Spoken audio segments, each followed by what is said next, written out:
guys, good morning. Dilipat na naman ang dextrose ko dito guys sa kabila, sa right na kamay. Kasi nagubag na dito. Ayan, nagubag na. Nagubag na daw. Sabi nila ilipat lang kay baka maglagnat daw ako kasi bago pa akong opera.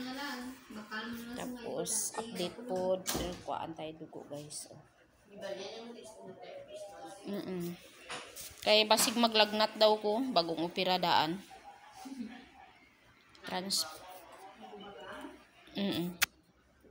Gubag magud ang isa ka kamay.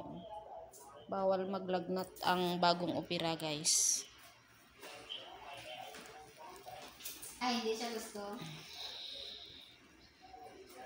Bawal pa pala kunin yung catheter guys pag hindi pa daw puno. Ibakal mo na lang ang mga gusto niya. Kailangan mapuno talaga ng ihi.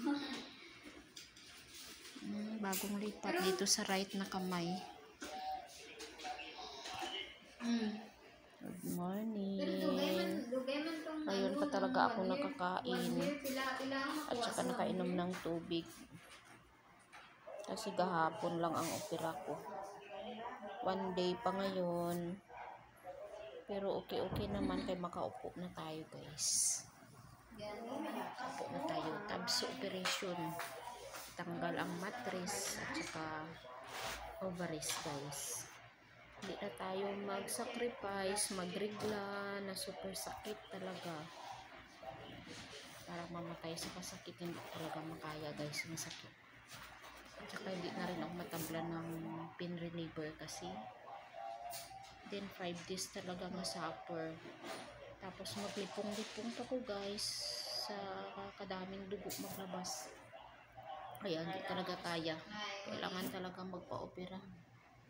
Kasi katakot baka mahulog sa cancerous pag hindi maagapan. Kaya thank you Lord. Kay successful ang operation. Thank you sa aking pinsan. #Evelyn Nagdaparan. Thank you sa lahat sa mga relatives and friends. Thank you sa pamangkin ko nga nag-watcher sa akin guys. Ayan. Nag-live din siya dun sa kabila oh. Kung wala siya, hindi din tayo makapa-opera kung wala tayong watcher guys. Hindi pa aman ako makatayo guys. Uy, kasi may catheter pa nga nakatabid-tabid. Hindi pa man makuha. Ano ba yan? Kailangan pa daw mapuno. Hindi, wala pa daw order ni doktor. Kahiga lang tayo. Higa lang tayo. Upo, higa lang muna. Hindi pa ako nakabihis ng damit guys kasi busy pang akong watcher. Mamaya na ako na magbihis ng damit kayo. Akong watcher o nag-live din dun sa kabila. Apo, apo. Sige sir, bye-bye. Follow up sila kung makakuhaan na daw ko ng dugo guys. Ayan, nakuha na tayo ng dugo. Sana sa Monday makalabas na ako guys. Friend nyo ako. Sana may magtulong din sa financial ba? Kasi 60k ang aming babayarin dito. Saan kami magkuha? Dialysis patient pa yung husband ko guys. Iniwan ko lang talaga dun sa Bunawan, Agusan. Yung mga anak ko. Nagsama lang ako dito sa North Cotabato sa aking pinsan. Sana sa mga pamangkin ko, relatives ko, makita niyo tong video, tulungan niyo ako sa aking babayarin. 60k pa naman guys. Din ipabiopsy pa tong gikuha na bukol na mattress.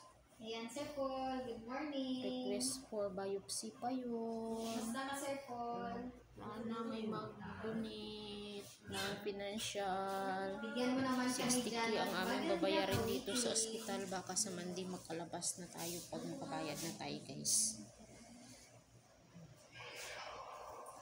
Good morning. God bless you all. Thank you for watching.